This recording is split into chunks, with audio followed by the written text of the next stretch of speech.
All right, going live in three, two, one. Well, this is No Limits with Amanda. Amanda, how are you doing today?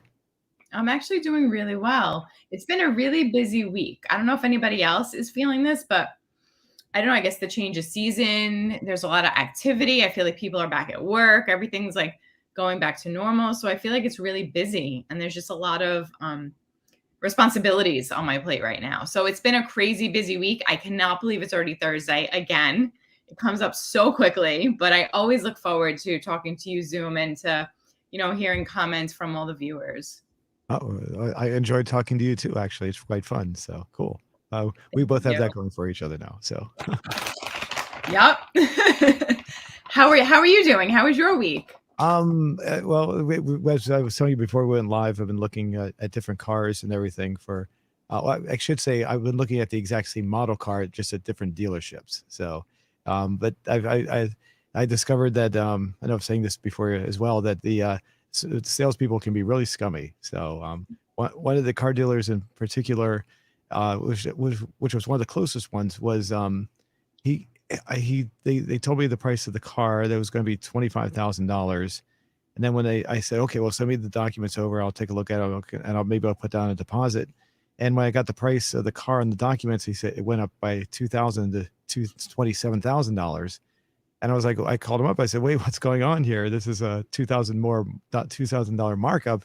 And he tried to make excuses as to why it was more. And I said, but your website and the other websites you had the car listed on clearly said 25,000. And he started giving excuses that didn't really make any sense. And finally, he said things that really made no sense for a salesman to say, well, if you don't want the car, then don't buy it. Like in a very angry kind of tone almost. I'm like, and I wasn't trying to be angry toward him at all. I was just wondering why it was more. And I looked online, and it turns out the people at the dealers that gone to that dealer had similar experiences. I assume with the same guy, but they didn't mention the guy's name. Where they was just like they were just treated very rudely. I'm just wondering how a car dealer can remain in place if you're a salesperson. You're going to treat your potential customers so rudely like that. It was very weird. That is very weird. I feel like the customer isn't the saying the customer is always right in Yeah, any type of retail situation. It's always about the customer. yeah, It's yeah, yeah. Go you ahead. know, also being that you're talking about purchasing a new car right now. I don't know if it's happening in your area, but in my area, car prices are like $4,000 to $5,000 over what they normally would be. Hmm. I've heard about that. I heard that it has something to do with the fact that are you talking about used cars or new cars? I think both. I think it doesn't matter what you're going for because unfortunately, a few weeks ago there was that really bad storm and a few of my mother's neighbors had lost their cars and they went to go purchase new cars.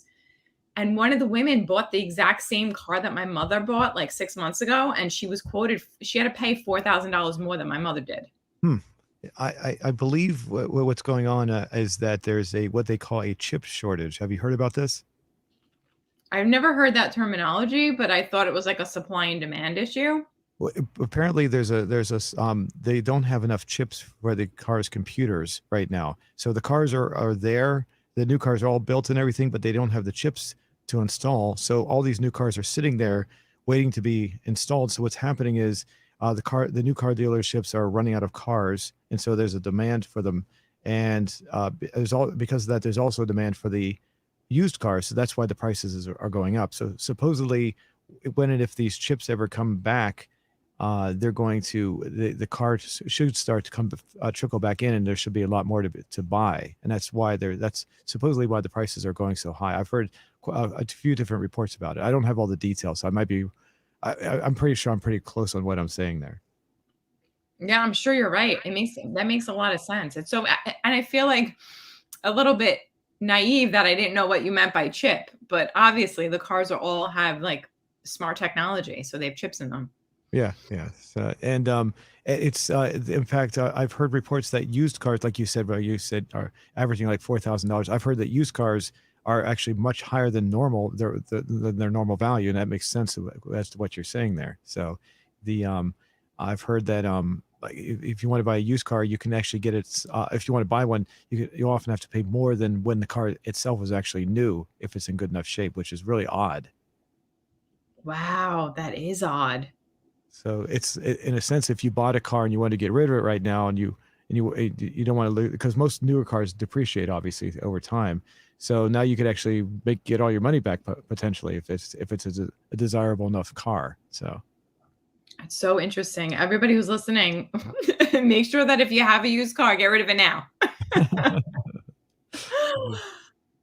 the Rumors. cars I'm looking at are all the same. Are you familiar with the muscle cars and pony cars from the 1960s, like Mustangs and other cars that were made during that period? I mean, I'm very familiar with Mustangs. My first boyfriend from high school, my high school boyfriend, so my second boyfriend, he had a 1969 Mustang that was redone. It was so cool. He was like the coolest guy because he was driving this vintage car. So, I was a lucky girl. I got to ride around in it.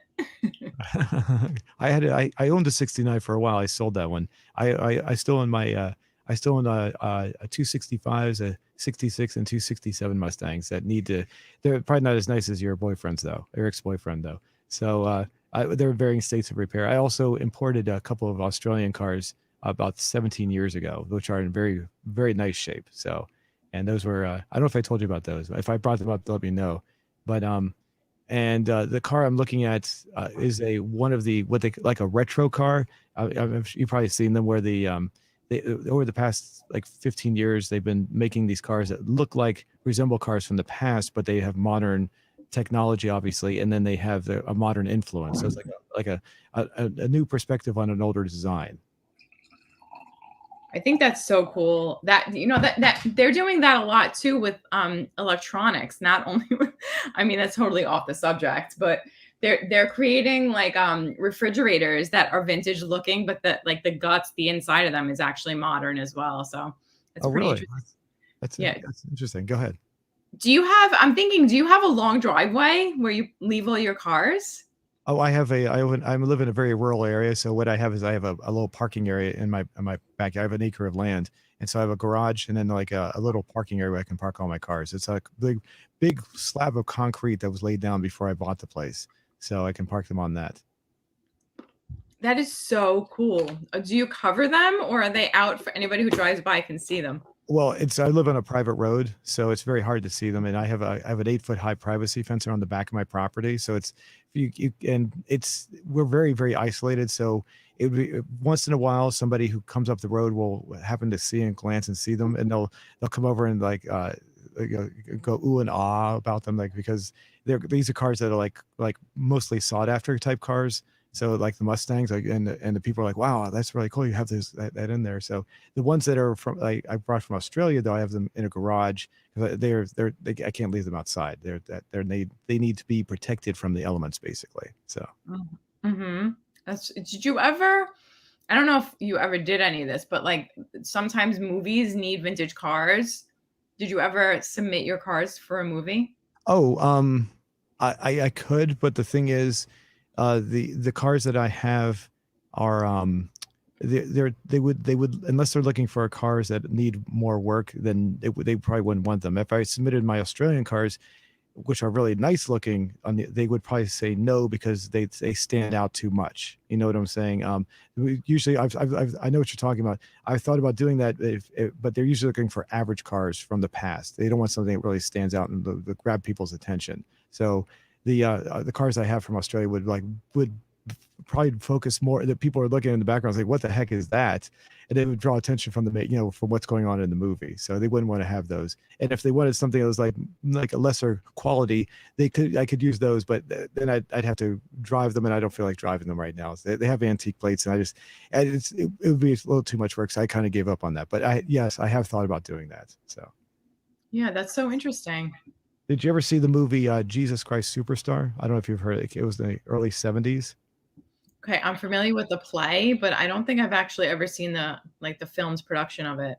Oh, okay. My uncle, my dad tells me the story that my uncle had a car. Actually, I remember this. He used to have a car just like me. My uncle had a whole bunch of cars. He had an old clunker in the backyard that was like all colored, brightly colored. I forget what it was. And they came by. Some movie producer came by apparently saw the car and offered him like $1,000 or something for it, which back in the early 70s was a lot of money for a car. Obviously nowadays it wouldn't be as much, but back then it was a lot of money. And my uncle sold it to him, and they used it as the car in the movie. So whatever, there's a car in the movie that was my uncle's car from the. I'd have to bring it up to. I forget what it looks like, but I actually played in that car when I was like 2 or 3 years old, or maybe not two, maybe 4 or 5 years old. But I remember vaguely being in it. And my dad was always hoping that one day someone would come up to his car and say, "Hey, I'll give you $1,000 for it," because he wanted the money. But it never happened to him though. So That's so cool. It's like you have a connection, you have a claim to fame. yes. I've seen the movie recently. It's very much, it's a bunch, it's basically a lot of hippies and their devotion to the religion, to Christianity. So it's a very interesting movie. Oh, you've seen the play. Never mind. You know what it's about. Yeah, you know what it's about. So I actually in high school, no, not high school, in college, I choreographed one of the productions. and is was it where was everyone dressed like hippies? Yep. Okay, I was wondering if you be true. Which came first? Do you know, was it the movie or the play? I would assume the movie, maybe. I don't know. Oh, I don't know. I would have to look it up. I think the movie came out in like 19, I want to say 73 or 74. So, and the car was from I don't know what it was. It was a Ford of some kind because my family on my dad's side, they're diehard Ford people. So it had to be some sort of Ford, probably from the 50s. So, but if you ever see the movie, if you ever get a chance to see the movie and you see some car that they're dancing around that's really brightly colored, that was my uncle's car. So, That's so cool. I'm just gonna make it a point to watch it so I can check it out. the what else was there? Oh, yeah, as far as the car that I'm getting is I'm looking at is a Dodge Challenger. And like I said, my entire life I've never wanted to own a new car because cars in the United States during the 70s, 80s, and 90s, almost all of them are just they severely lack any style, and they're just kind of bland. And during the early 2000s and into the up to today, they every once in a while they create a car that looks kind of nice, and it's like, oh, I actually might consider buying that based on the style. But prior to that, they were just all like just blah. It's just I didn't care for them. So you talked about the Mustang, the 2005 to 2009 Mustang looks like a 68 Mustang. They purposely modeled after a 68 Mustang. So 1 year off from your ex-boyfriend's car. But I was considering getting that, but unfortunately at this point the car is too old. The newest one would be 2009 would be 11 years old, or 12 years. Is that 12 years old? 12 years old. And Hmm. you can't get financing on a car that's that old at this point. And if it was needed repair work, if I don't have time to fix it myself right now because I'm so busy. And when you take a car that's 12 years old or older to a shop, oftentimes they don't want to work on it because it's just too old. So it'd be hard to find someone to work on it then. So Wow, you are sharing so much great information. This is so good to know. I would never have thought of that. That a car past 12 years old, people don't want to work on it anymore. yeah, what happens is you have there's the potential of a lot of rust buildup, which they don't want to deal with because that means if they pull something off, something else might break. So they'll have to replace not only the part that went bad, but another part that broke while they were removing the other parts off of the car.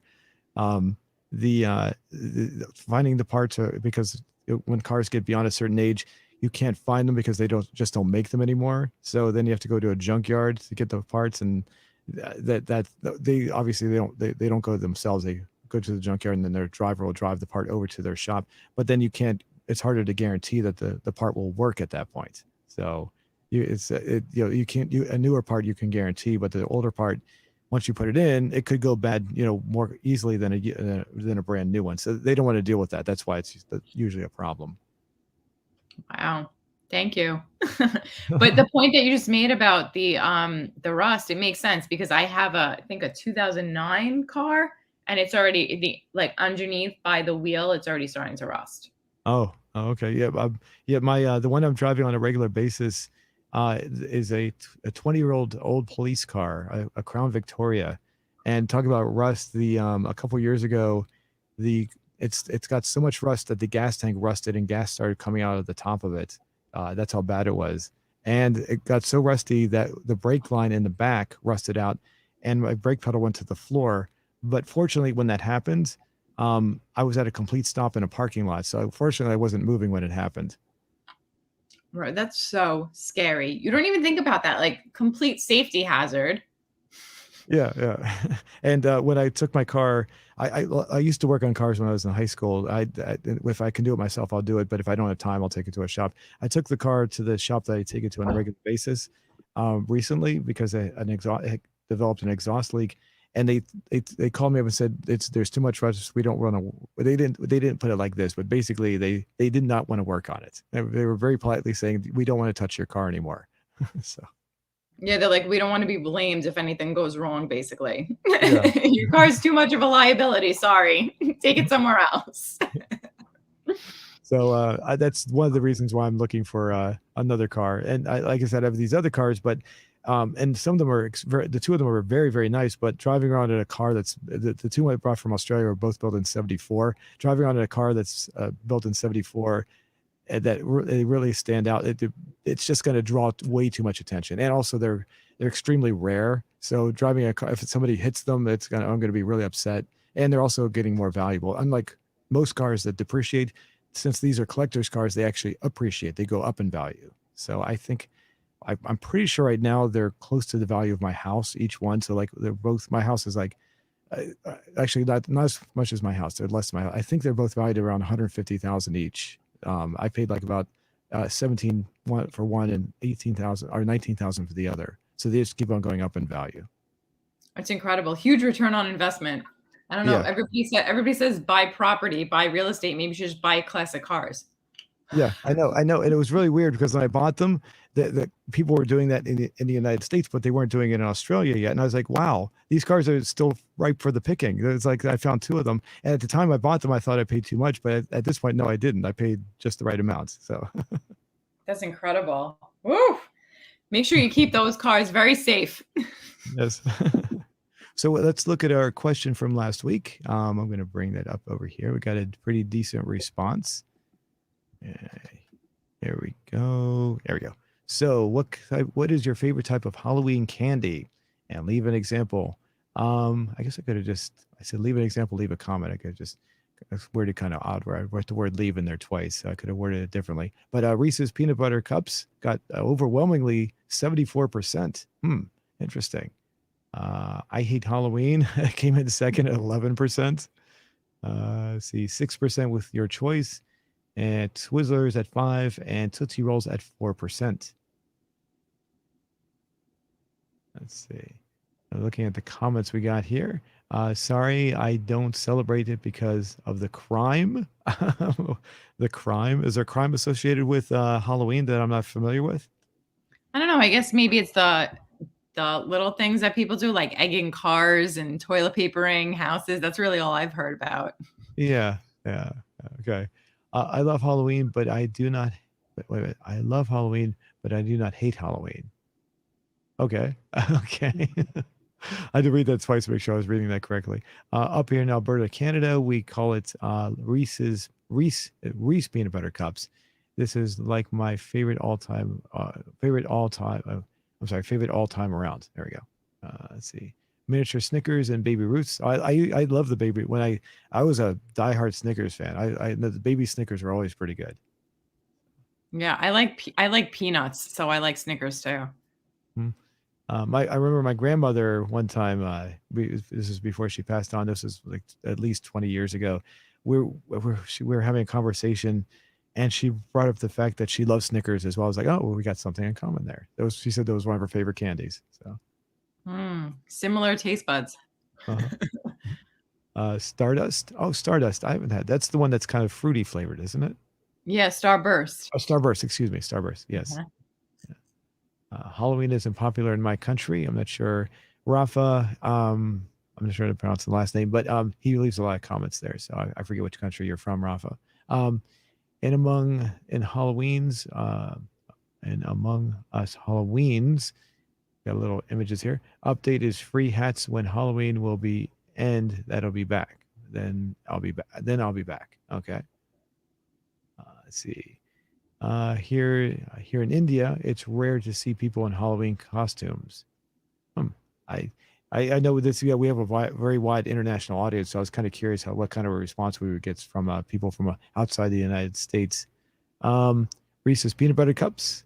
And by the way, I do like Reese's. I would get hooked on certain candy for a long time. When when I was younger, I would eat candy over and over, and I'd bring bags of candy into work, and people say, "How can you eat all that candy and never put on weight?"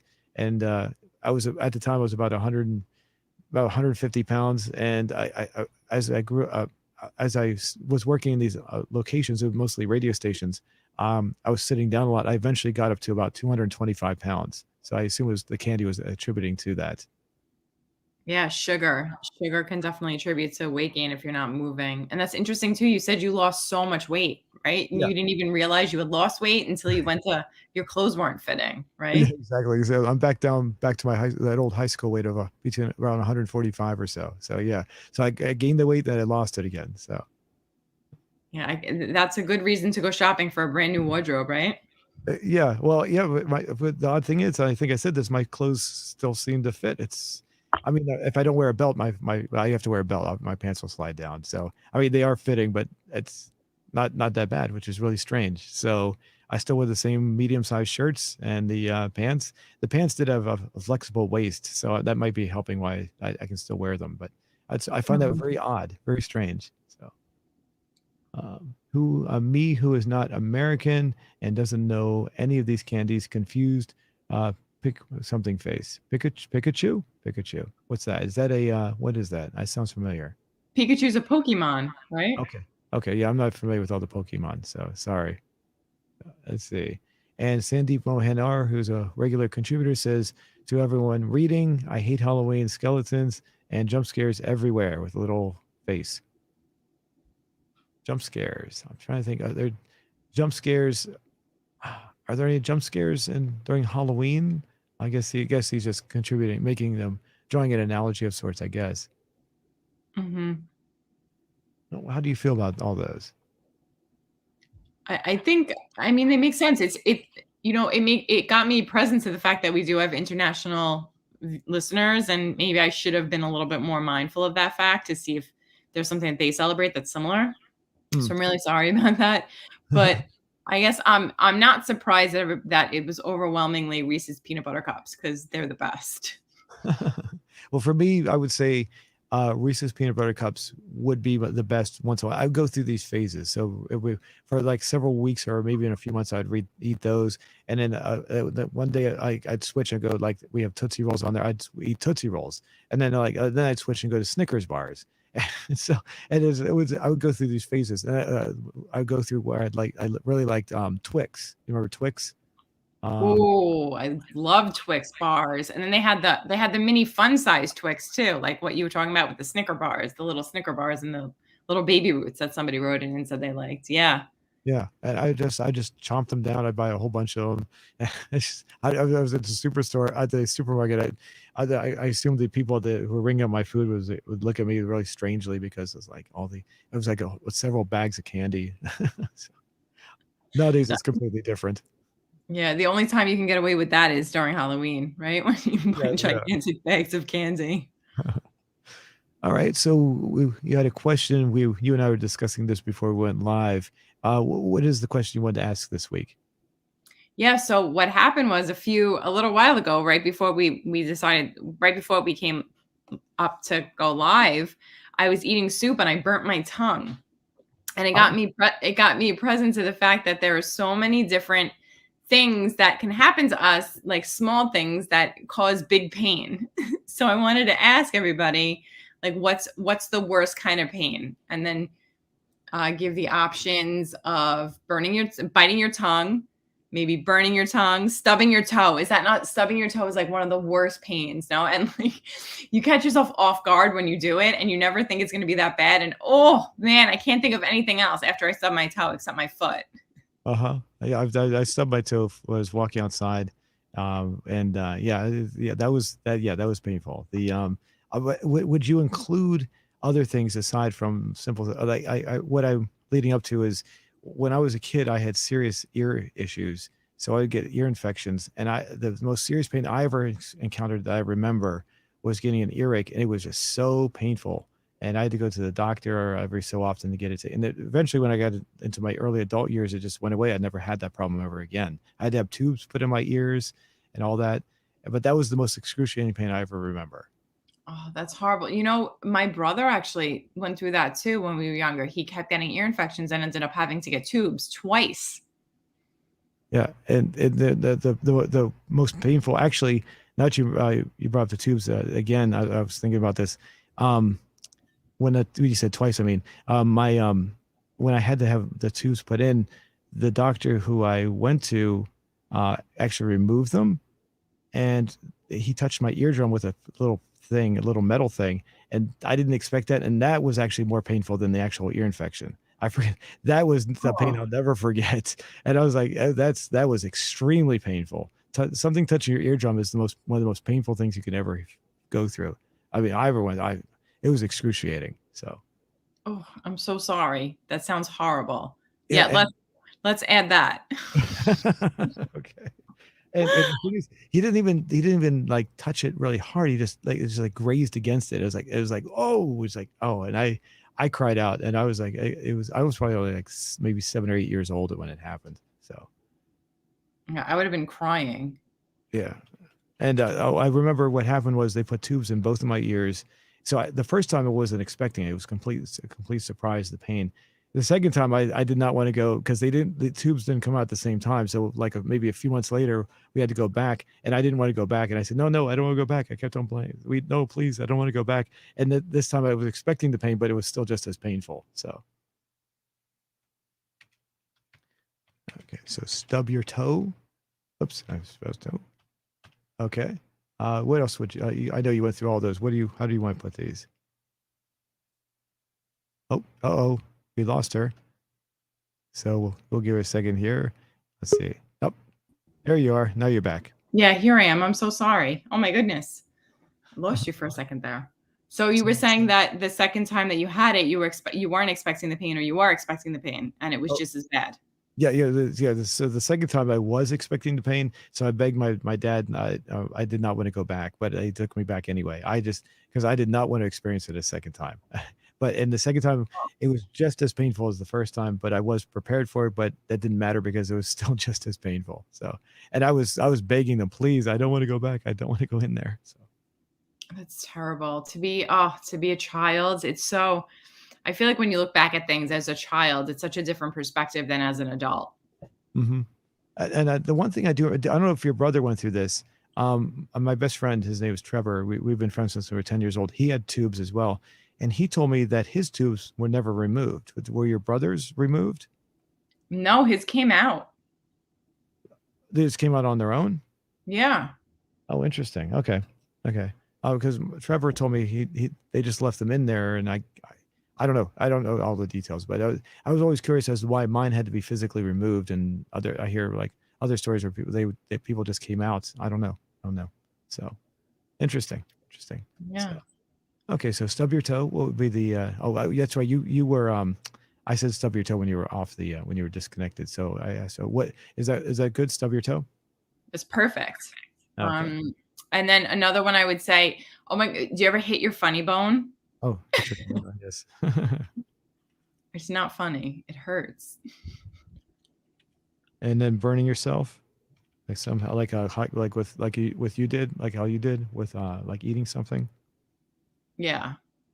Let's see, how should we phrase that one?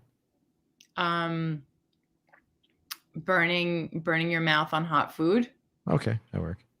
Yeah, I have a story about that one. I used to work as an office manager part time when my dad was dating this woman who she owned her own court reporting service, and she was very well off. She had a very she did well for herself, and so she would take us to eat um at the restaurant that was in the office that we worked in. It was extremely expensive food. I was like the ridiculous prices that they had for everything, and she was fine with it because she was making so much money. And I remember that I ordered some like hot coffee or not hot chocolate, I think. And when they brought it, it was so hot that it burned the taste buds so badly that they hurt for like the next week. That's how badly it burned them. That they had made it way too hot. Wow. It was probably like boiling and they brought it to you when it was still boiling. Yeah, yeah, and it was yeah. I never forgot that one. So, let's see, burning. I'm sorry, burning on. How'd you say that? I'm sorry, I forgot already. That's okay. Maybe we should say burning your mouth on hot liquid, Okay, hot coffee, or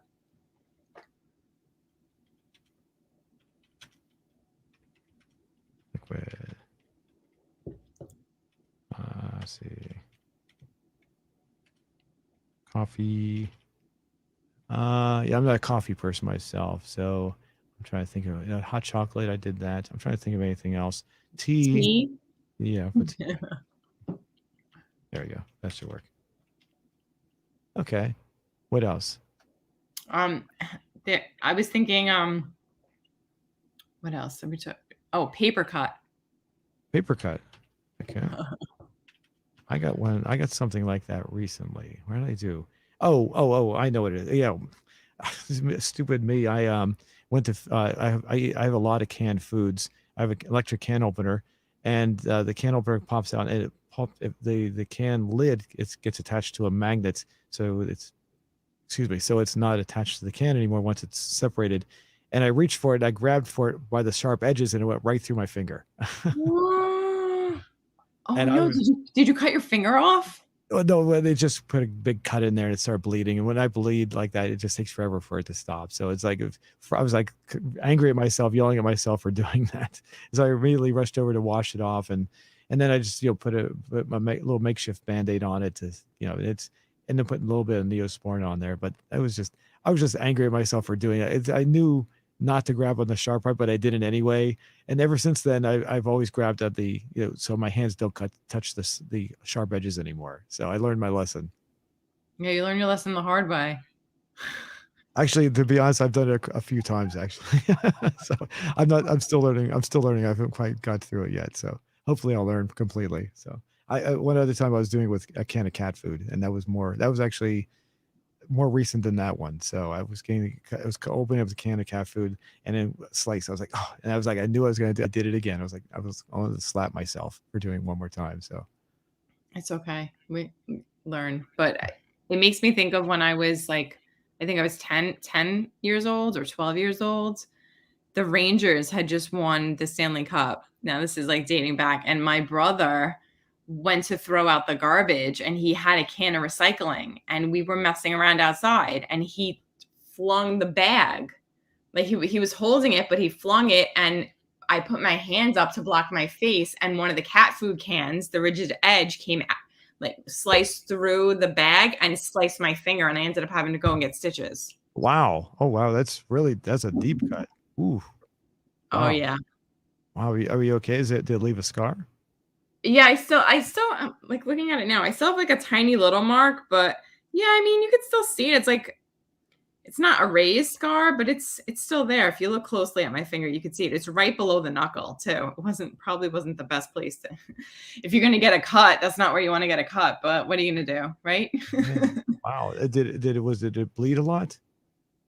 Yeah, it did. It was I, like a and when what they did was I remember when we got to the emergency room and they were gonna stitch it up, they put my hand in a huge bowl filled with like antiseptic to clean it, I guess. Like it must have been some kind of like an alcoholic peroxide or something. And they stuck my hand in it, and the hole in my finger was huge. oh, wow. That must have been, it must have been terrifying. I mean, I don't know. I'd be scared. Look at my hand being all like that with a big hole in it like that. So. Yeah, I was scared because I was young, so I was definitely scared. I'm pretty sure I was crying a lot too. Well, the reason I ask if it bled is because I did something when I was working in a shop. I used to work on cars, like I said, several years ago, and I had one of these like a razor scraping tool. And what it is, you had to fling it out the razor because it was inside a little protective handle piece. And I swung it out and I cut my hand right, like the web area that's between your thumb and your index finger. Yes. I cut it right there, and it was a really deep cut. But the weird part was it didn't bleed. It was the most bizarre thing. It cut probably about maybe at least a quarter of an inch into my skin, but it didn't bleed. It was the most bizarre thing. It left a permanent scar. It was deep enough that I probably should have gone to a hospital, but I didn't worry about it because it was like a fleshy area. So I just put a Band-Aid on it, and he healed on its own. It healed fine, but it definitely left a huge scar there. It's been there ever since, and I never. It's a constant reminder that I was being stupid that one day. But it's so weird that it never bled. It was just so bizarre. I could see the flesh inside. It's kind of whitey looking, like different, not the white like my skin, but white, like I don't know, like almost like fatty muscle, like you have fat when you eat food like chicken or something, like that kind of fat. That's weird. I didn't know it looked like that inside. So Yeah, I guess we look like chicken. I do remember the one of the manager who walked over and saw that I cut myself. He looked at it and he was amazed too. I don't remember what he said, but he was just amazed that it wasn't bleeding. So That's I pretty cool. I assume maybe it's just not enough blood in that part of it. Like I said, it's so fatty looking. Maybe it was just too much fat. It was just so bizarre though. But anyway, I know it was kind of funny in a sense because um, at that same part of my hand when I was a kid, I was playing with a pair of matches one time. I shouldn't have been. I lit a piece of plastic on fire, and I put my hand under it, and a little piece of the plastic fell down and dripped onto my hand right near that same spot, and it burned on my hand and left a permanent scar. So now I have two scars that right next to each other. So one where I burned myself with a piece of burning plastic, and one with the cut. So it's almost like the one with the burning plastic occurred when I was probably like 12 years old. The one with the cut occurred when I was probably like 19 or 20 years old. So it's like almost like that part of my hand seems to be attracted to that kind of stuff. Yeah, that's exactly what I was just gonna say. The poor webbing of your hands. Jeez. Now that I'm much older, though, it's actually harder to see them now. I'm looking at it right now. But when I was in my 20s, both of them were still very obvious. But I guess over the time, it's kind of like it's actually I can barely see them now. So, but it's just the skin just it's gotten so much. I don't know. I guess being going through so many layers of skin changes. I guess it's just blurred off. It doesn't. Yeah, I can see it, but I really have to look now. Not as bad as it was. Mhm. So, okay. And what for the final one? Do you want to leave it like their choice? Oh, did you wanna put in ear infection? Because you said that was, like, your worst pain. Okay, sure. Okay. What would that? Or it's up Um, to you. We could swap out one too. no, what we can do is we can go back up to the top and we'll add it to the first question. We'll say, or you can give your own example or something like that. Okay, perfect. Right. Okay. All right. So we'll make it like a second question down here, or comment. How should we say that? Give your how would you say that? Um, Give an example, maybe. yeah, if you don't see your choice, choose your own. Give an example. Okay.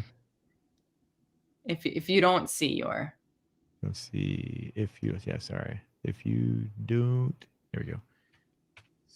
See your own choice. Give an example. Mhm. Oops. I left the A out. I'm sorry. When I'm typing, actually I did that wrong too. I'm actually looking at the keyboard when I'm typing. I'm sorry. So, You're perfect. Don't worry about it. No um, problem. so when I'm looking at what happens is I'm looking at the keys and then I'm looking up and I go, oh, whoops, and I realize I just typed it wrong there. So okay, what's the worst kind of pain? If you don't see your choice, give an example. And let's go. Stub your toe, hit your funny bone, burning your mouth with a hot liquid. It looks good. It looks good to you. Mhm. Cool. There we go. Alrighty. So we'll come back to that. So this week's movie that we watched was Jacob's Ladder from 1990, and you had never seen this before. Is that right? Correct. I mean, I had heard about it.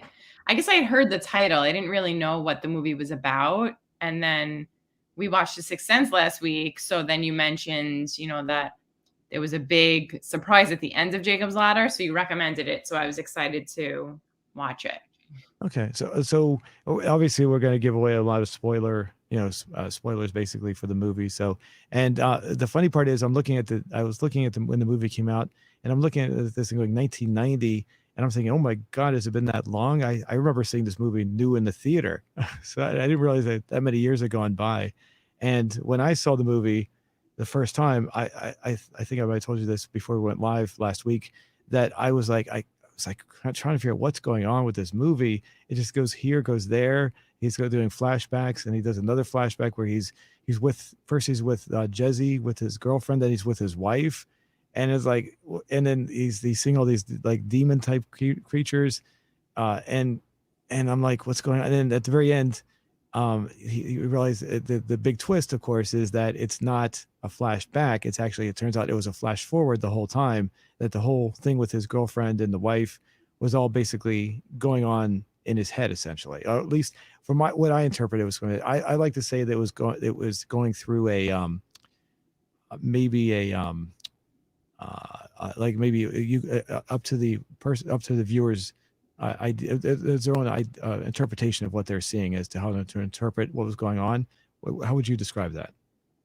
Yeah, it was like because I mean, spoiler alert, everybody, we're gonna be ruining the movie for you. Just so you know, if you want to watch it before you listen to this. But I would say because he's already dead, right? Zoom like Yeah, he for what I gathered was this is my interpretation.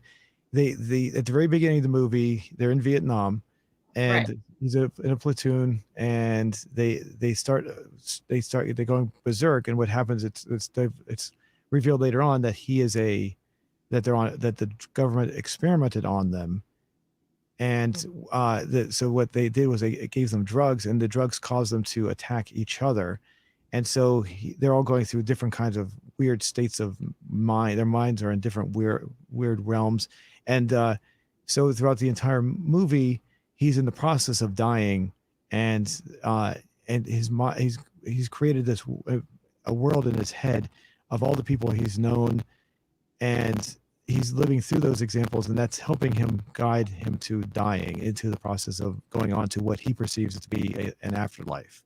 And during the process, he also encounters what would be considered a guardian angel, which is the chiropractor. He sees his ex-wife, his son that died, and apparently two other sons.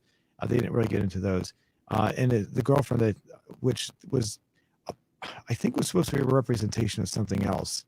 I think it was supposed to represent maybe so. I'm not sure exactly, but does that make sense? Yeah, I mean that's what I thought it was, but the thing that confused me, I think, was that in the beginning of the movie, didn't it say like that was 6 years later? Oh, did it? Oh, I forgot. Oh, I forgot about I that. don't remember if it said it was 6 years later or if somebody mentioned in the movie that it was 6 years later. So I was confused. I was like, then why he's been like in the process of dying for 6 years? Yeah, no, no, yeah. That let me bring up this image. Was it? What? It wasn't this, was it? It says October the 6th. That wasn't it, was it? I don't think so. I think it was when he after all this. Okay. And then right before they show him on the train, right? Does it say anything, or did I think that the whole time in my head, and that's why I was confused the whole time? I don't think I. I don't Or, remember seeing or anything. Oops, I'm sorry. thinking, no, that's okay. I'm thinking at one point in the movie, didn't she say like he went back to school for 6 years for his doctorate, and then he ended up working at the post office? Oh, okay. Oh, okay. Maybe okay. That's probably something I missed. Then that would be. I thought you meant there was like a maybe it actually said it in like the like it said it on the screen like something like 6 years had passed or something. So yeah, but that's the whole thing. All that's never happened. So that's like he was seeing his possible future. So in his mind, he jumped ahead like 6 years, I guess, into the future. Does that make sense? Yes. Hmm.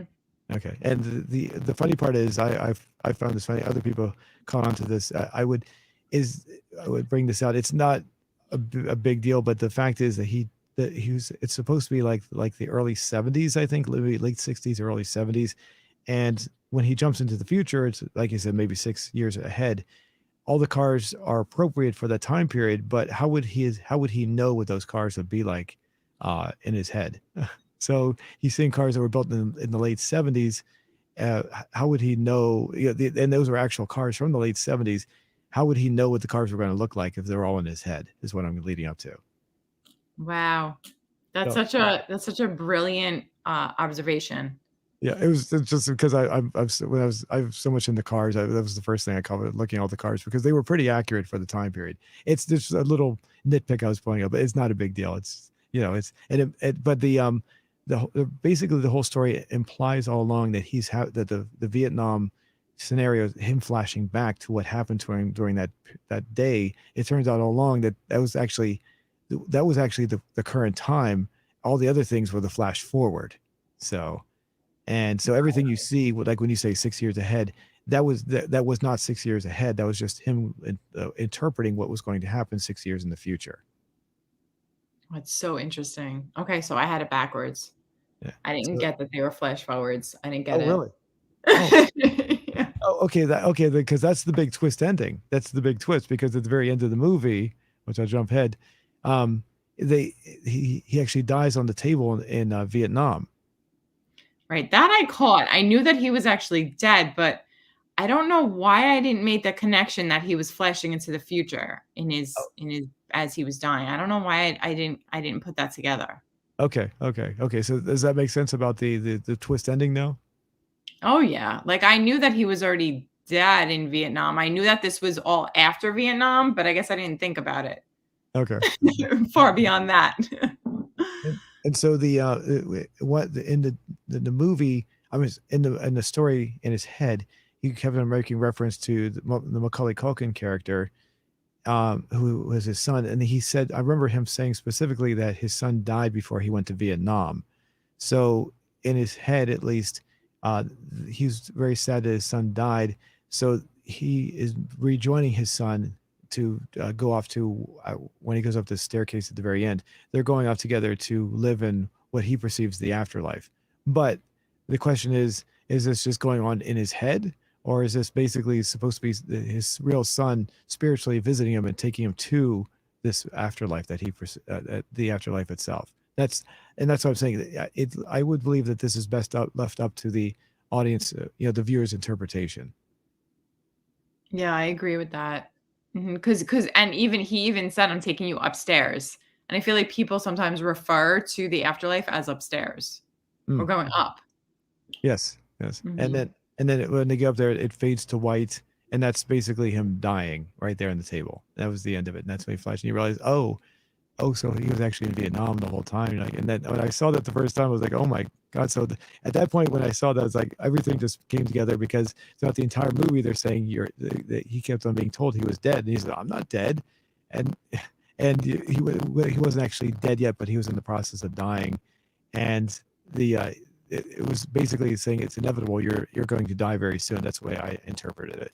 And then eventually he does die, and that's it. And that's it. It fades off, and that's it. All done. Mhm. Now, Mhm. how did you? Now, as far as there's a lot of demon references. Um, the one scene where they're in a dance. He and his girlfriend Jezzy were in the dance together, and like the horn comes out of her mouth. Did you see That that? was some wacky stuff going on. Yes. It was so interesting how they depicted the demons with, like, no eyes, their Hmm. faces. That was pretty creepy. And then even when he was on the train and there was, like, that homeless person on the train, that was a pretty, interesting visual. Mhm, mhm. And I was gonna say the what I've heard about this movie, when you talk about when he walked out and you could see like a look like a tail or something tucking in under the clothing. Is that what you're talking about? Yeah. Uh, the the um the director, I think it was the director or the writer, I forget which, they purposely filmed these scenes so that when you catch glimpses of things like that, you only see them for a split second, so you can't figure out what's going on. It leaves your mind like, what was that? And they don't give you a direct answer to leave your mind wondering what happened there. Yeah. And that was very obvious. So here's the chiropractor. This would be his guardian angel, the one that's protecting him. So, and uh, the as watching the movie, as you're watching the movie, you're thinking this is the actual reality when it's actually not. This is the flash forward, and he the things he says, you can tell he's there to protect him, especially at the very end of the movie when he's being brought up. He was in the what was he in the hospital at the end for? I can't remember. He got hit by a car, didn't Okay, he? Oh, no, and then he got thrown out of the car. okay. This is the scene where he sees him. Hold on, I'm trying to see. Yeah, here we go. Trying to jump here. Yeah, this was when he was thrown out of the car. Those 2 guys brought him into the car and told him to stop talking about anything he's talking about, and then they threw him out, and then Yeah. he went by the Santa, Yeah. and then Yeah. his stole his wallet. Yeah. Yeah. Um, the let me see. There we go. Jump forward just a little bit here. So yeah, I was gonna say the scenes where he's going into the hospital are right here. They're walking through the very dark, very gruesome, very bloody, Mhm. very, and the people that were in this scene are those are their actual bodies. The people up here, like the guy with the short legs, he actually in real life has like short legs. So they actually got people that have these different kinds of body shapes to perform these parts, which I thought was pretty interesting. A That lot of is the interesting. Yeah, a lot of the things that they in this movie where they tried to keep in camera, so they didn't do any like after video any effects on them, including which I think is one of the coolest scenes. There was a scene where you see nothing but the guy. There's like a guy with a bag over his head and his body is shaking all over. Do you remember that scene? Trying to see if I can find that. I probably won't be able to find it. Um, Yes, I do remember that. He was, like, sitting up, yeah, he's sitting right? upright and there's like Mhm. shaking all over the place. The effect that Mhm. was done there's no by the way, there's no CGI or anything like that in this movie. This is before CGI was that sophisticated. They couldn't do something like that. There was CGI back then, but it wasn't that good yet. So that was done through a camera technique. That was I saw the making of it several years ago. I can't describe it right now because I don't remember all the details. But basically, they I think they shot it at a very high frame rate and had the guy shaking his head all over the place, and then just played it back at a different rate or something, and it's one of the coolest looking effects in the movie, in my opinion. So, Yeah, I really like that. That was really cool, except that I forgot it, but I remember that I remembered he was sitting up. in fact, when the movie was, I remember when I saw the movie originally, the trailers for the movie actually showed that several times. That was one of the most prominent scenes, probably because it looks pretty cool. But it's not really shown like once or twice at the very most. So so the as the story progresses, he meets a person. This one's kind of interesting. He meets a guy who created the drug. This guy, oh, not him. Yeah, this guy right here. That it tells him that he's the one that created the drug that caused him and his platoon to go like ape and and to basically start attacking. And it was designed. This guy explains that the drug was designed so that you would have like a super soldier that would attack and kill.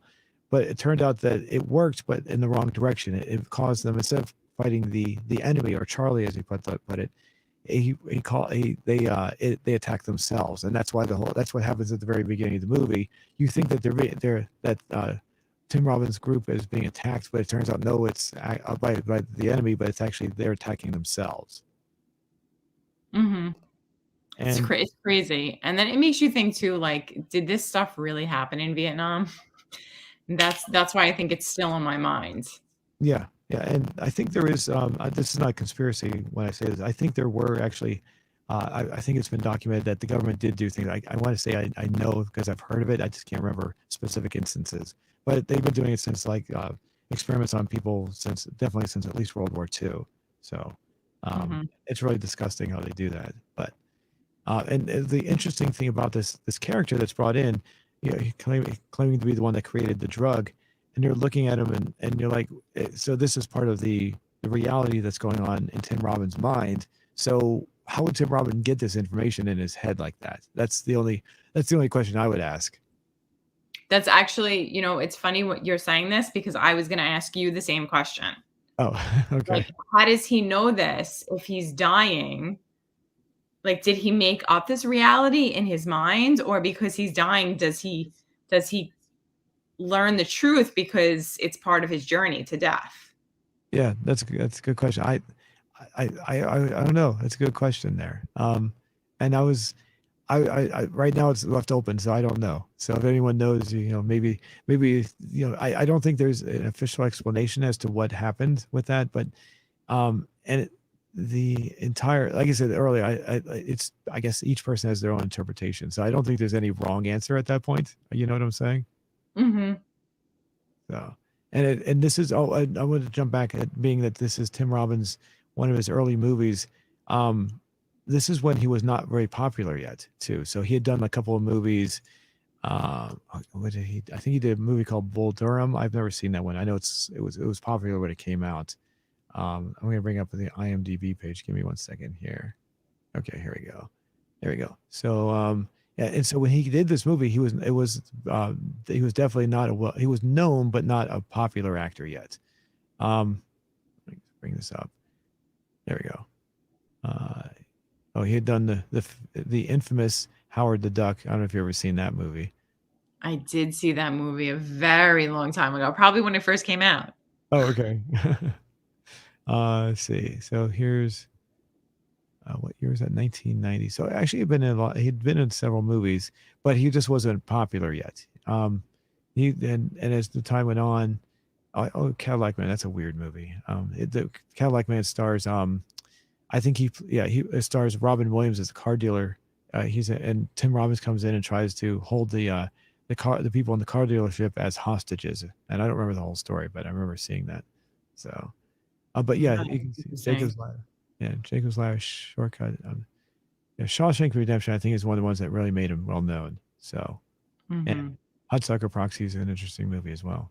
So, uh, yeah, okay. So, and then obviously the other actor that was in this I brought up was Macaulay Culkin, but he was also definitely not known at this point. In fact, he's not even a main actor. He's definitely like a supporting character. So he's not a main part of it.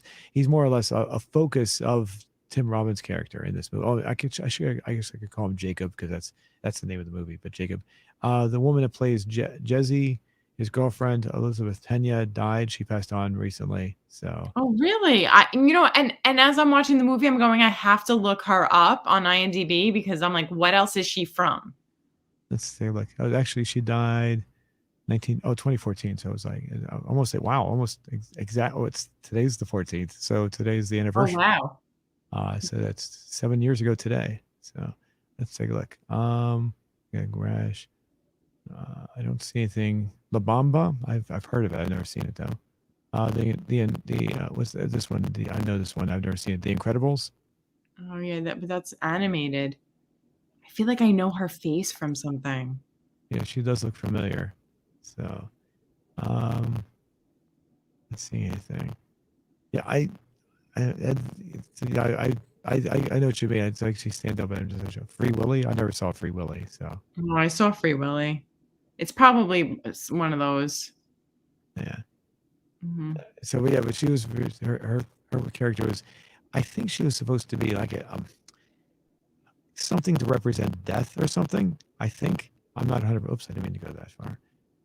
I don't remember exactly, but there are some deleted scenes where she turns into more of a demon than she did in this movie. Because in the dancing scene, you see she like sprouts wings when she's dancing, like demon wings, like bat wings, and then Mhm. a tail comes out. And I think there's another scene that was deleted where she even resembles more of a demon than she does in that one scene. I remember seeing it. It was like it was just a little too bizarre. I thought it was just really going out there. Like I can understand why they took it out. Um, it just didn't seem to fit the rest of the movie as well, in my opinion. So, but the I want to say she represents the death and not really like someone that he actually knew in real life, but just what was represents a representation of him moving on to the next whatever in his mind, the next I guess the afterlife or whatever. And she was something that was partially negative. I don't know. I don't know the best way to describe it. I think that's what it was. Yeah, I would say that she did represent something negative because when he was talking to Sarah, the ex-wife, when he claimed that he was, like, sleeping and then woke up with Sarah when they had to put him in that bath full of ice, Hmm. um, he said to her, "Oh, I remember that girl I used to work with, Jessie, at the post office? I had a dream that I was date that she was my girlfriend, I was dating her. That was a nightmare." Right. He said Right. Yeah. it was a bad dream or something. So, yeah, so she definitely represents something negative. Right. And the wife, the wife didn't really represent anything. I think so. The characters that represent something, obviously, the chiropractor Jezzy, the chiropractor is the one that's the positive, the protector. Jesse was represented negativity and death in some way, and I don't think there's any other characters that were represented anything. I think they were just there. Was there anything else that you can think of? I don't know. What about Jason Alexander, like the attorney, Yeah. saying that they don't have a case, and he was like, "Stop talking to me." I Did he was represent like frustration? Hmm. That's a good question. I will say before I answer that though, it was funny to see Jason Alexander in a more straight role, not the hyper comedic character he usually plays. So, Yeah. but that's a good question. He, I don't know. Does that? I don't know. It may be. Maybe I didn't think of that before, but that does bring up a good thing. Other than that, I don't. He didn't really do anything. It was just that one scene where he says that, and he's gone for the rest of the movie, I believe, right?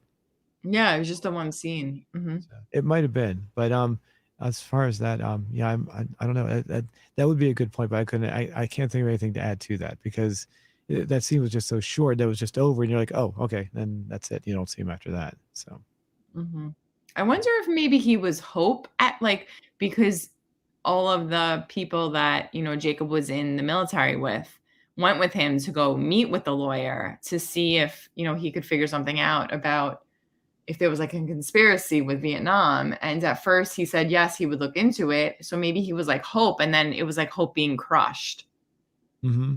It's like hope, maybe hope for survival, but then, he's still on his path to death. So Yeah, yeah. And yeah. because that did leave, here he is right there. That does leave open an idea as to what was where he was going at that point. I don't know. I'm trying to figure out a formula.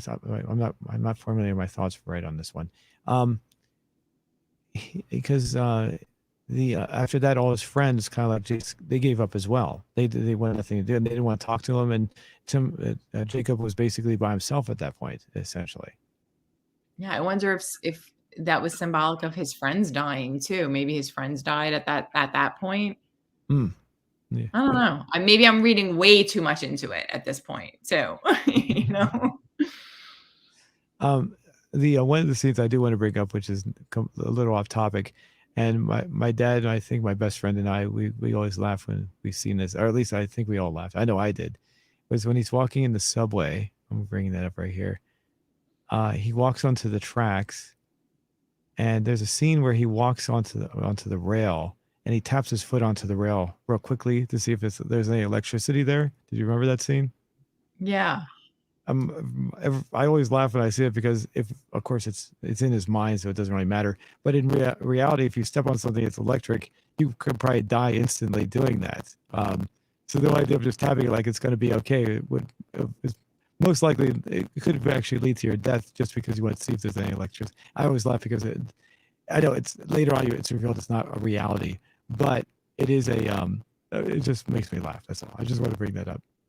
Yeah, that's funny. I didn't even catch that because I was so busy looking at all the signs that were inside of the train and then the signs that were in the train station. Hmm. I And was paying so much attention to all that. I was like, "Well, maybe I could find some symbolism back there."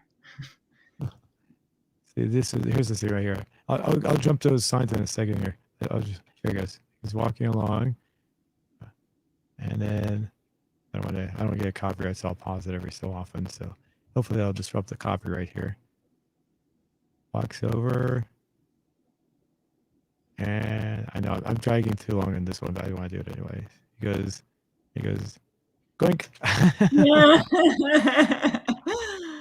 Even just do it for a split second, your body could just basically all that. If you've ever touched electricity, I have stupidly when I was a kid. I would build things out of electricity, and I wouldn't. 120 volts going through your arm is instantaneous, and you feel it. It feels like something drilling through your skin at that point.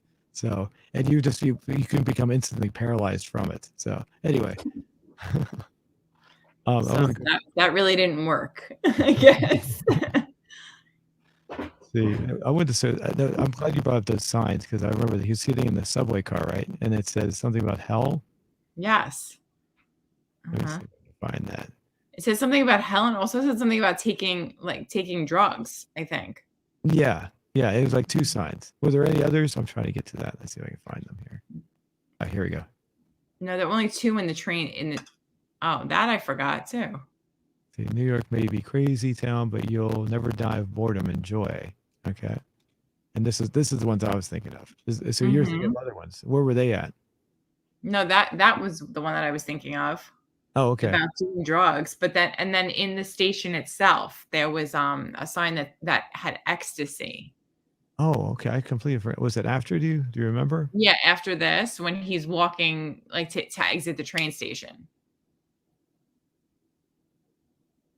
Do back there. Back there, yeah. I'm trying to. It's this. You have to forgive me. This thing is very jerky. It really is. So, Mhm. That's fine. right around here, maybe. Yeah, there it is. You see it? It says ecstasy right Oh. there. Oh wow. Okay. Cool. I don't think I ever saw that before. Cool. All right. The I've seen this movie more than once, but the last time I saw it was I looked it up and it was 2014. The only reason I was able to find it was because I looked up my eBay email. I bought it off of eBay and I got an email saying when I bought the DVD. So I was like looking at Okay. and since I have it on DVD, I was like, oh, that must be the last time I watched because I remember watching it and I'm putting the DVD away and never watching it since until now. So Mhm. but what did you interpret from that ecstasy? What does that mean for the movie? I mean, I don't know. I thought about like the idea of the afterlife. I was thinking about like I was actually wondering if he was dead because we talked about the Sixth Sense last week, and then that made you think of this movie. So I was like, I wonder if he's already dead. So I kind of was trying to. I was searching for things. So I was like the idea of hell and ecstasy. Like, are you in ecstasy if you go to heaven? Do you get like the best, like the best thing, and the best thing is heaven? Is that I don't know. I was definitely grabbing. oh, that's good. It probably it's that's good. I mean, you really brought that. I'm glad you brought that to my attention because I never even thought about that. I mean, it is very possible that's what it meant. That's pretty good. So the let's see. Oops, I gotta be careful here. Oops, sorry. I would show too much nudity here. Um, let's see. I'm trying to see if there's anything else that was in here. Oh, here's the dance scene. And this is where she turns into the demon for a second there. Mhm. You can't really see anything. Maybe we can see a little bit. Yeah, there we go. Yeah, they see the wings pop out, and her tail. Yeah, and then this is where this is basically them revealing that this is her. I assume is her true self coming out, so to speak. She's the demon. And what was the thing that the chiropractor told him that demons, when you see the demons, uh, that they're trying to, and you don't think you're dead, that they're trying to keep you there, but once you know you're dying, they're actually angels trying to help you move on, or something to that. Was that right? Yeah, it's very so that was pretty accurate. He was saying that when you're holding on to something and you don't think you're dead and you're not ready to let go of things, then they look like demons. But when you're ready to accept your death and you're ready to move on, then they're angels walking you to Okay. your death, basically. Yeah. And I would like to touch on. I don't want to get too much into it, but well, we can talk about it as much as we like. But there was a sequel made to this movie, came out a few years ago, and I tried to watch it, and I got about maybe a half hour, 45 minutes into it. I just found it to be boring, and so what I did was I went online and watched people review that movie, and not this one. And almost every single review I saw, I probably watched about five of them. Uh, Everybody said the same thing. It was just a really bad movie. Excuse me, sorry. The it was so bad that they couldn't watch it either. And so it turns out I just thought maybe I was just bored or something. Maybe I just wasn't fully into it or something. And it turns out no, it was just a bad. Apparently, it's a widely accepted fact that it was a really bad remake of this movie. So, and if you go onto like websites like Rotten Tomatoes and IMDb, you'll see extremely low ratings for that movie. We're talking like way down there three. That was what I saw. A 3 out of 10 was the average rating for that movie. And it was just as I was watching it, it just felt it didn't seem to go anywhere. It just seemed to just drag on. Um, And like I said, I had to stop watching because I was just so bored. And it turns out it was just based on the other people what they're saying, it just was a really bad movie. I would not recommend it primarily because I just got bored through it, and basically it seems like no one else really liked it either. It was almost like another what they call cash grab, where they were trying to build milk off of the movie that has become like a. It wasn't necessarily well received when it came out, but it has like a cult following of people that really like it, and they're trying to milk off of that, I guess. Yeah. Mhm. It sounds like it must have been really painful to watch. Yeah, yeah. And let me see if I can bring that up over here. Actually, just for the heck of it, where is it at? Movie connections. 2019 is where it came out when it came out. So, and you can see, oh yeah, here's the rating. Yeah, 3.5. So out of 10 is the average rating. But yeah, yeah, I wouldn't recommend it. We don't really need to dwell on this one. It just was not that good. Unfortunately, I've heard that the actor that plays Jacob in that one is actually a really good actor. It's just unfortunately it's just not a good wasn't a good adaptation. So or reinvention or reboot or whatever you want to call it there. What else was there in this? All right. So overall, how would you say this movie goes for you? How would you rate it, I guess? I guess I would have to do 2 ratings like what you did last week. I'm gonna have to steal from that. Okay. Um, Based on looking at it from the 2021 effects that we're used to, I would say like a 6. But if you like put your mindset in the 90s and the effects and things that were available at that time with the technology, I would say like 8.5 to 9. I thought it was great. Oh, okay. This is one of the movies that I really really liked, and for some reason I always seem to forget about it. And all of a sudden I'll be talking to somebody in conversation, and somehow it just comes up in conversation. Like, oh yeah, and that's what I really really like that movie. But for some reason I always forget about it for long periods of time. So like I said, the last time I watched this was 7 years ago, and oftentimes if I like a movie, I'll watch it a little bit more often than that. So and before that, I think the last time I saw it was probably the late 90s or even early 2000s. So it'd been at least probably like 14 years or so since I'd seen it. And the funny part was when I saw it in 2014, I remember watching it off the DVD that I bought, and forgot so many scenes that were in it. And I finished watching it. I liked it at the end just as much as I liked it the first time I saw it in the theater for the first time. It had the same positive feeling about it. That's not always the case with all movies, but this one definitely felt that way to me. Wow, that's incredible. This is definitely a favorite for you then, huh? Yeah, yeah, yeah, definitely. So, as far as recommendations, would you recommend this to people? I would. Absolutely. Mhm. And I kind of hinted that this might be I said this during the show last week or between you and I, after we were done with the show. I kind of hinted that this might be like a Halloween type movie, kind of. I mean, because it has the demons in it. Do you think it? I know it's not really a Halloween movie, but appropriate for like maybe a Halloween discussion, maybe. Do you think that falls in that realm? Yeah, definitely. Because it's like a thriller in some ways. So yeah, it's definitely creepy. I mean, there's demons in it. Yeah. So, and if it also deals with death, I mean, and Halloween is all about death. So, uh, Mhm. okay, alrighty. So yeah, I would recommend. I guess my score, I would probably give it the same as your second score. I'd go with about a 9 or so. So, Mhm. and well, Definitely. was there anything else in there? There was one else in there. Oh, Ving Rhames. I forget if I'm pronouncing his name right. He was in there too. I saw his face in there. And I said, I know who that is. I know who that is. And I was like, oh, it's Ving Rhames. I can't say his name. Ving Rhames. You know what I'm talking about? No. Let me see if where is he? Uh, There he is. Go up under Eric LaSalle.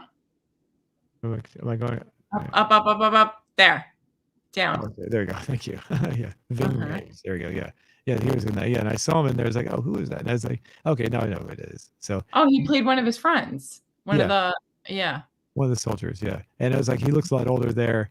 And I was like, it was a younger version of it. I was like, the face was so familiar, but yet different. It's probably because he's younger in this one, so that's why I didn't Mhm. recognize it. But yeah, that was another actor I just want to bring attention to. He's I've seen him in other things that I like, so yeah, I wanted to bring. Oh, when was he born? No, 1969. Okay, got it. Alrighty. So I guess we're both about the same on this. We both think it's good. We both recommend it. And for anyone else out there who likes that kind of movie, I would say you would most likely enjoy it. And of course, we just spoiled the ending for you, so you won't get that same thrill that I got when I watched it for the first time, unfortunately. So, Absolutely. It's ruined for everybody now. same thing that happened for me for The Sixth Sense. So, another movie that has a surprise ending is, I think, did we discuss Fight Club? I think we discussed that too, right? Yes, we did. Uh-huh. Yeah, and that was spoiled for me too. I was over my friend's house, the same friend, my friend Trevor, who we've been friends since we were 10 years old. But this was about maybe 10 years ago, and he had it on in the background. I'd never seen the movie before, and he gave away the ending of the movie while we were watching it. And he actually asked me ahead of time. He said, "Do you want me to spoil this for you?" And I said, "Yeah, go ahead." And he told me that that they were both the same person. But the thing was, we weren't really watching the movie. It just happened to be on in the background. And so since I some of the scenes look kind of interesting, I went back to my house and I watched the movie there, and I realized it was actually a pretty good movie. I don't know. Do you like the movie Fight Club? I really do like the movie. Yeah. Okay, and I avoided it because I thought it was going to be just a bland, nonsensical kickbox movie or a fighting movie based on the title. So I avoided it for like 10 years, and I was like kicking myself after that because, oh my goodness, this is actually a really good movie. So, Mhm. Yeah, it was based on a book too, oh yeah, right? I think Yeah. I think I've heard that, but I wasn't. I cannot remember exactly where I heard that. When you said that, kind of brought it back. That's why I was like, oh yeah. I was like, maybe. Like, so the another movie that kind of was the same way was Starship Troopers. You ever seen that one? No. Starship Troopers is a parody of war. And I avoided it because I thought it was just going to be another stupid movie, like a space battle movie. But it's actually, if you watch it, it's actually a very extremely well done satire on war. And just like Fight Club, was like, oh, I was kicking myself for not watching it when it first came out. I watched it like 10 years later as well. So Hmm. Very cool. let's see. Let me bring up our question that we had from earlier. Where did I put that? Oh, and I want to say hello to Trung, Alley Map, and then somebody's name who I don't know because it's a thing, and then another person waved. So hi. Hi Well, everybody. Thank you for joining us. I feel bad that I didn't acknowledge you guys before. I'm looking at the one that, yeah, with it looks like two golf clubs and a little golf ball, maybe. I'm not sure. Oh, yeah, it does. Or maybe hockey sticks. Oh yeah, And okay. Okay, so here's our question. Let me go ahead and refresh, see what kind of response we have. Uh, only 70 votes. Okay, that's pretty good for that. Oh, and 4 responses too. Okay, so what's the worst kind of pain? If you don't see your choice, give an example. And overwhelmingly so far, burning your mouth on hot liquid. Examples: coffee and tea at 63%. 16% with stub your toe. 11% with hit your funny bone. Ear infection is, wow, ear infection got up there, 7%. I didn't think it'd get that high. Uh, Mhm. Paper cut with only 3%. So honestly, I don't think paper cuts, I wouldn't say they're the most severe pain. They do hurt, but for me, they're pain and they're gone. The pain is gone almost instantly. It's just the frustration of having to deal with the bleeding afterwards. That's more of a frustration than a pain thing. But you're right, it is severely pain, but just instantaneous pain. Yes. Okay, let's see what our responses we got so far. Getting skinned alive. Oh God. Oh yes. Uh, your pain receptors go crazy every cut.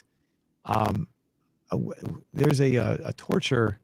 Maybe I shouldn't bring this up, but it was called death by a thousand cuts, where they would actually, it's not skinning someone, but where they would execute a person by cutting their body up into little pieces one at a time while they were still alive until they finally died. That's why it's called death by a thousand cuts.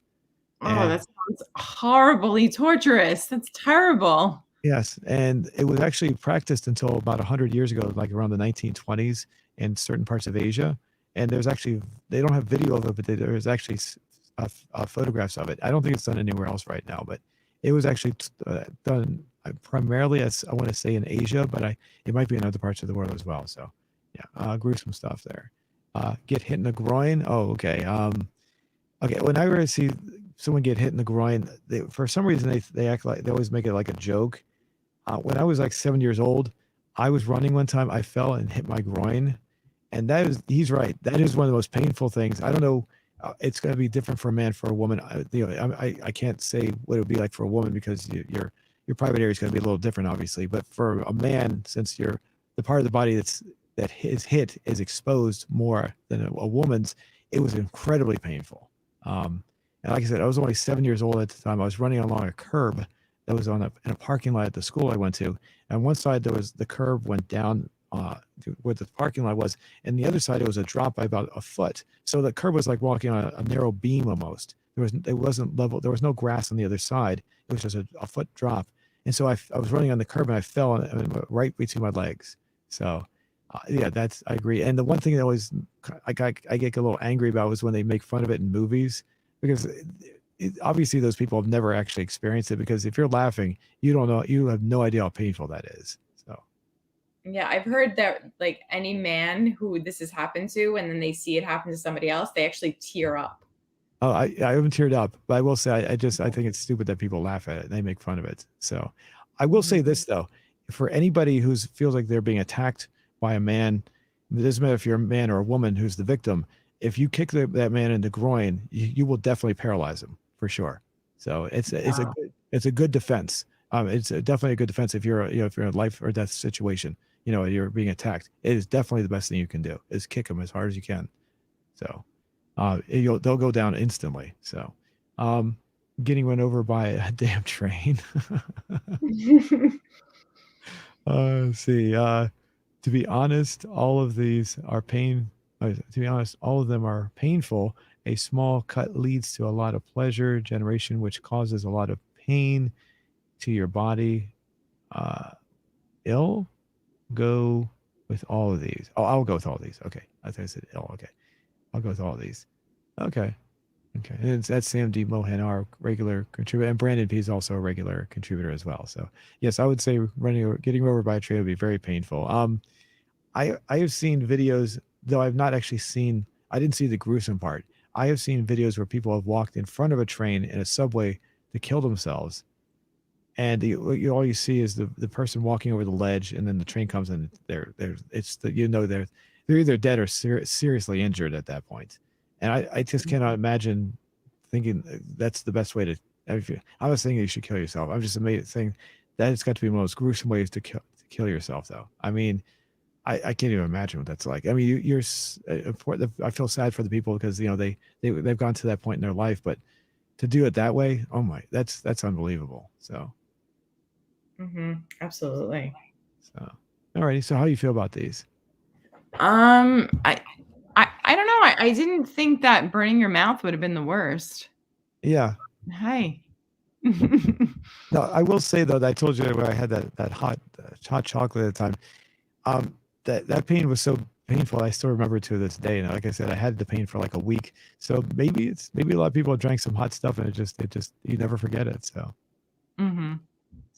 hitting your funny bone. I don't know if I think I've done that once or twice, but definitely not recently. So. Hopefully you don't do it recently now that you just said it. Yeah, no. All right. Well, thanks everybody for participating, and we'll come back to this poll next week, and we'll have a new show for you. Anything you'd like to say before we go away? No, just want to thank everybody again for hanging out with us and for contributing. Thank you, Sandeep and Brandon and Trung and AliMap and everybody else who joined us. Thank you so much. And thank you, Zoom, for all the help interpreting Jacob's Ladder. Oh yes, yes. Yeah, I'm glad that you liked it too. It's always nice to find a movie like and share someone that likes it. Even if you didn't like it, at least I was able to share. But you did like it. But even if you hadn't liked it, it would have been nice to. I always like to share something that I like with someone else. So I definitely did enjoy it. cool. All right, everybody. We'll see you next week.